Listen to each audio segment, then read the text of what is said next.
In the dead of the night, a mysterious stranger has appeared on the Collins estate. He is there looking for Chris Jennings, claiming he is a friend from years gone by. But he has aroused the suspicions of two people he has spoken to. Now, while they wait for Chris to return to his cottage, Barnabas Collins and Julia Hoffman wonder whether this stranger in their midst knows the terrible secret that Chris Jennings has tried to keep from the rest of the world. I take it that you and Chris are old friends. You might say that. How long have you known each other? A few years. But you're not from Collinsport, are you? No. And where did you meet him? Out west. Odd that he never mentioned your name. I don't think it's odd. He probably never mentioned my sister either. Your sister? That's right. He knew her a lot better than he knew me. What do you mean? They were engaged to be married. Oh, but the engagement was broken. Yes, you might say that, too. Jennings disappeared one night, and my sister was in no condition to tell me what happened. Mr. Stewart, are you telling us that your sister is dead? That might be the logical conclusion, wouldn't it?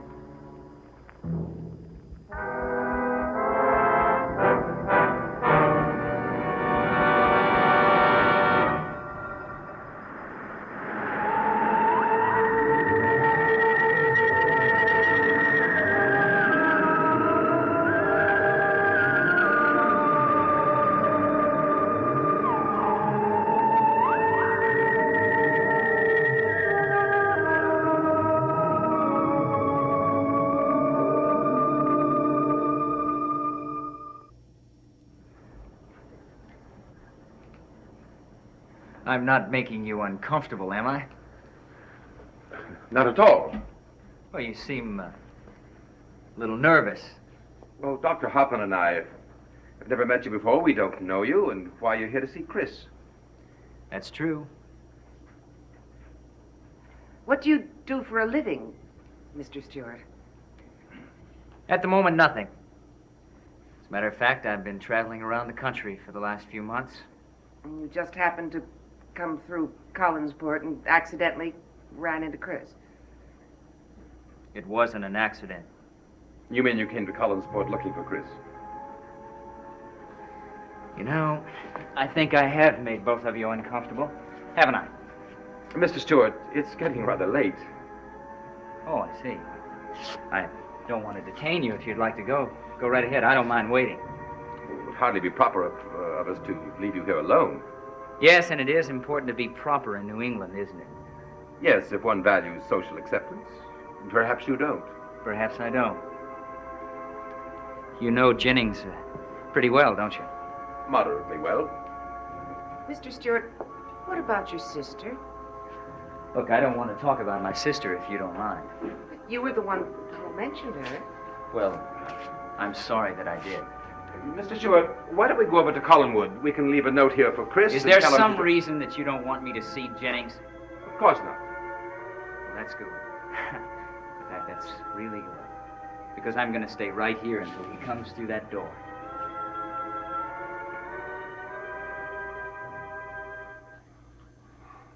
Quentin! Quentin? Why won't you answer me? Been looking all over for you. I have to speak to you. Will you please appear to me? I know why you won't. You're ashamed to. And I don't blame you. You promised me that you wouldn't hurt Mr. Braithwaite. But you went back on your word. You killed him. I haven't been able to sleep thinking about it, Quentin. I keep seeing him. Walking up out of his grave. Pointing his finger at me and saying, "It's your fault too, David." Quentin, I'm scared. And I'm mad at you, too. That's why after tonight, I'm not going to do anything you tell me to do anymore. It's no use, Quentin. I won't listen. I'm not going to play the game anymore.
David! Hello, Maggie. David, what are you doing up at this hour? You should be in bed and asleep. Well, I went to bed, but I just couldn't sleep. I guess I'm not very tired. Well, David, that's no reason to be roaming around the house. I'm not roaming around the house. I was just sitting here and writing something. Writing what? A story. I do that sometimes. When I can't sleep. Well, David, it's not good for somebody as young as you not to be able to sleep. Well, there has to be some reason for it, doesn't there? I guess so. Well, what do you think the reason is? I don't know. David, is there someone or even something that you're afraid of? No. I don't have any reason to be afraid of anything, Maggie. David, you know I'm only trying to help you, don't you? But I don't need help. You do need help, David. We both know it.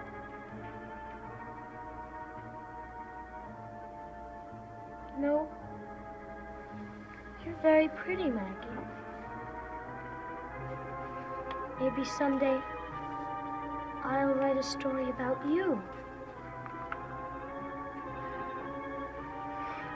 Well, may I see the story you just wrote? No. I don't want anyone to see it. Maybe you'll tell me what the story is about then. David, I'm only asking because I really am interested in everything that you do. You are, Maggie? Yes, David. Now, why don't you tell me what the story is about? All right. It's about this man who lived under a curse that was put on him by a wicked, wicked woman.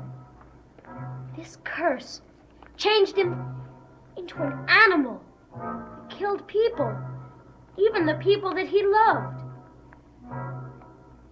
Then one day, he found a secret room. He thought that if he could hide in there, he could get away from his curse. But he couldn't, Maggie. There's no way for him to get away from it. And then someone let him out of the room. Someone who didn't want him to suffer anymore. And then he was killed by a hunter in the woods. And that's how he found his peace. You think it's weird, don't you, Maggie? Well, I think I better take you upstairs and put you to bed. I told you that I don't want to go to bed. David, you have to go to bed. No, I don't. I'm not tired. David, whether you're tired or not, you should still go back to your room. Now, come on, David. No, Maggie! David, you're being unreasonable. No, I'm not. I'm This not is going nonsense. up there. I'm not.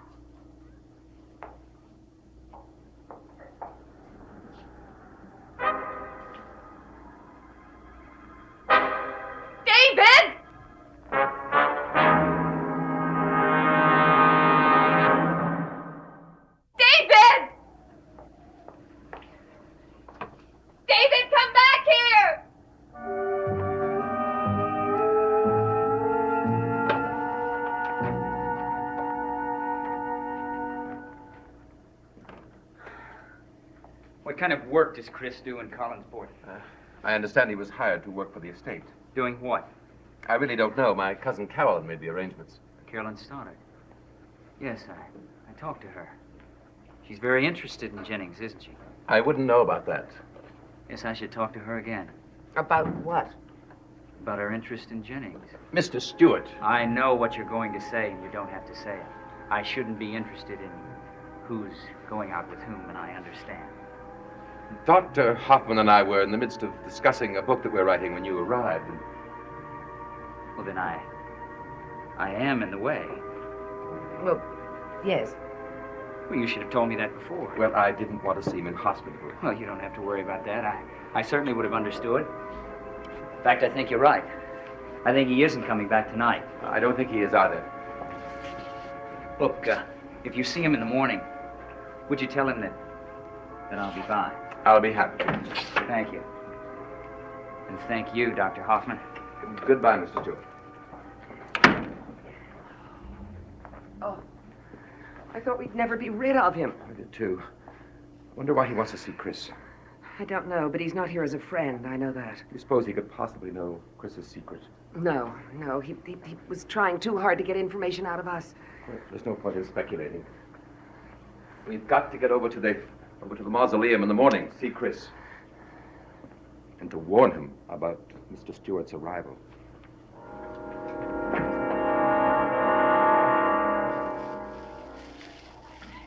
David! Can you hear me?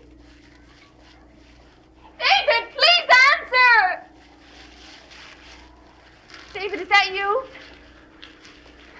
David, if you're playing one of your tricks on me. David? Something wrong?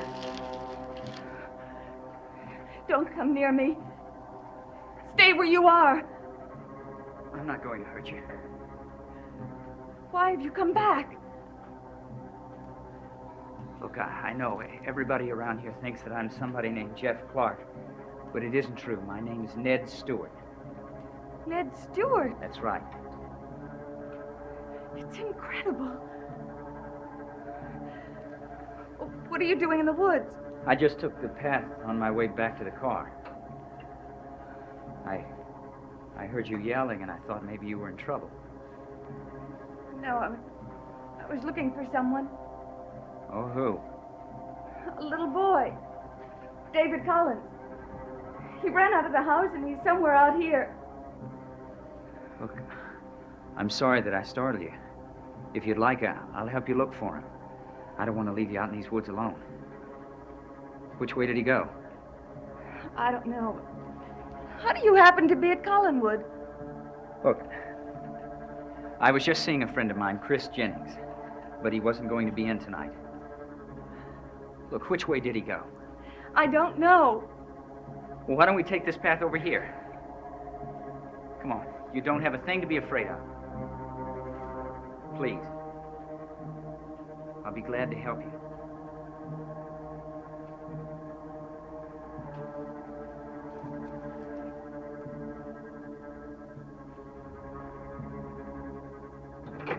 It was interesting the way he introduced his sister into the conversation and then was sorry and dropped the subject.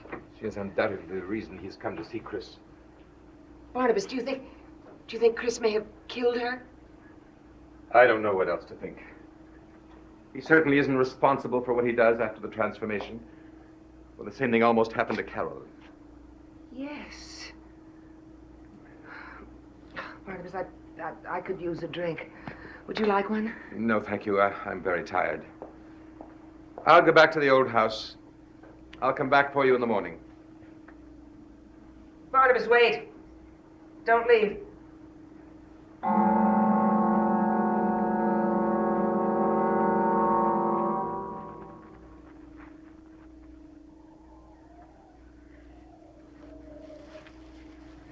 What is it? I thought I heard something in these bushes. David? Can you hear me? David, please answer. Come on. I think we should go over here.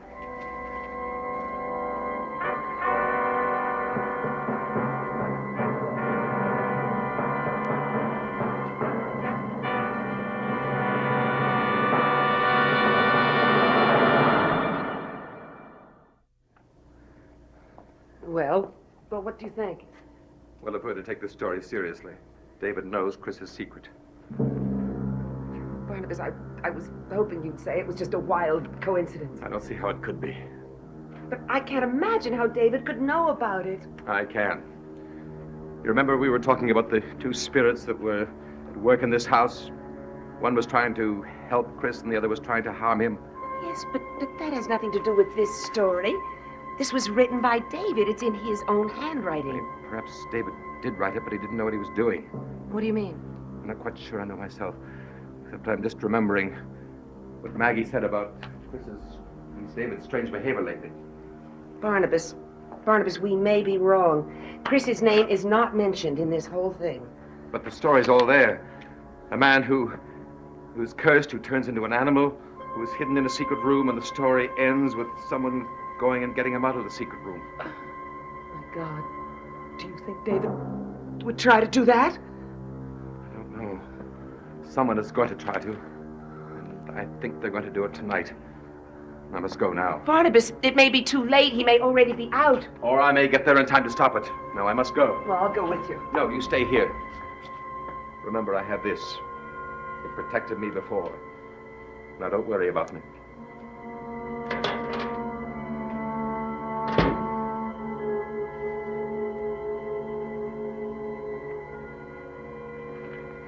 I think we're just going in circles. You know, there's a chance maybe that... You think he might have gone back to the house? I doubt it. I just don't understand. Little boy running around in these woods all night. He's not scared. An ordinary child might get a little scared. Not David Collins. Yes, well, he must be very unusual. He is. When he gets angry, he stays angry. And why does he get angry? He didn't want to go to bed. He didn't want to go to bed. 3 o'clock in the morning, and he didn't want to go to bed. David's been a very troubled child lately. Yes, I believe that. Mr. Stewart, I appreciate your wanting to help me, but you don't have to stay out here with me if you don't want to. Look, I'm not going to leave you in these woods alone. Well, it's all right. I've decided to go back to the house. You're not going to look for him anymore. Well, I think I should call the police. Now, that is a good idea. Well, come on. It's all right. Thank you. You're very kind. Wait a minute.